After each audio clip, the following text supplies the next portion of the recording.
Hello students, welcome to AVR education channel. విద్యాలయ సంబంధి అంటే మన విద్యాలయ సంబంధి స్కూల్స్లో ఎవరిని ఎలా పిలుస్తాం, ఏ వస్తువులు ఎలా పిలుస్తాం హిందీలో అనేది ఈరోజు మనం నేర్చుకుందాం. అధ్యాపక్, టీచర్ని అధ్యాపక్ అని పిలుస్తాం. అదేవిధంగా లేడీ టీచర్ని అధ్యాపిక, లేడీ టీచర్ని అధ్యాపిక అని పిలుస్తాం.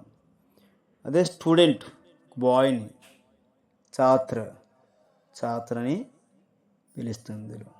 అదే స్టూడెంట్లో గర్ల్ని అంటే విద్యార్థిని, విద్యార్థిని ఛాత్ర, ఛాత్ర అని మనం పిలుస్తాం. అదే స్కూల్లో ఉన్నటువంటి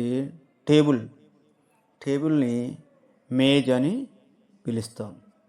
అదే ఇంకా చైర్ అంటే కుర్చీ అంటాం. అదేవిధంగా అందరికీ యూజ్ అయ్యేటటువంటి బ్లాక్ బోర్డు అంటే నల్లబల్ల, ఆ బ్లాక్ బోర్డుని మన హిందీలో శ్యామ్ పట్ అని పిలుస్తాం. ఏమంటాం హిందీలో? శ్యామ్ పట్. क्या कहते हैं? ब्लैक बोर्ड श्याम पट कहते हैं. और बाद में बुक, पुस्तकमों, पुस्तक और किताब, పుస్తక యా కితాబ్ రెండాట్లో పుస్తకంని ఆ విధంగా పిలుస్తాం. కలం అంటే పెన్ను, పెన్నుని హిందీలో కలం అని పిలుస్తాం. పెన్సిల్ హిందీమే పెన్సిల్, హిందీలో కూడా పెన్సిల్ అని కూడా అంటాం. ఈ విధంగా విద్యాలయ సంబంధి మనం ఈ విధంగా ఒక్కొక్కరు ఒక రకంగా పిలుస్తాం.